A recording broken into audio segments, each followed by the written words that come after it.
Bir məclisə gəldikdə orada kimsə gələnə yer versə, bu Allahın ona verdiyi bir nemətdir. Hədisdə gəlir, Allah Resulü sallallahu aleyhi ve sellem buyurur, İzə cəə əhədukum fəəvsə'ə ləhu əxuhu fə innəmə hiyə kəramətun əkrəməhullahu bihə.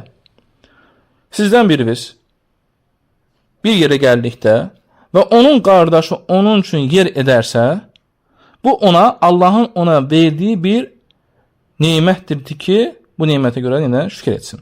Yəni şükür etsin mənası o hədisin şərhidir.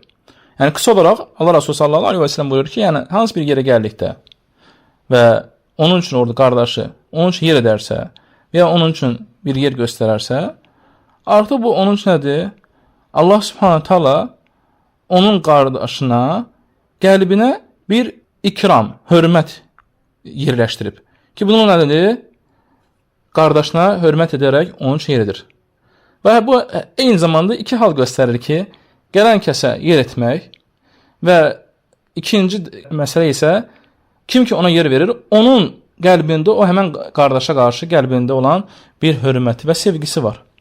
Və bu baxımdan gələn kəs bunu kimdən görsün? Allah Subhanahu taala'dan görsün. Hansı ki bunun hədisdə gəlir ki, Allah Subhanahu taala ona o şeyi ikram edib, onu o nemətləndirib ki, onun üçün o yer verilib. Buna görə bu Allah Subhanahu taala şükür etməlidir ki, Allah Subhanahu taala onun üçün qardaşların yanında bir məqam və hörmət etdirib. Və qısa olaraq, ümumi olaraq odur ki, biz çalışmalıyıq məclislərdə, məkanlarda, dar yerlərdə qardaşımız gəldikdə onun üçün yer etməyə. Və bu da bir-birimizə olan sevgidən və hörmətdəndir.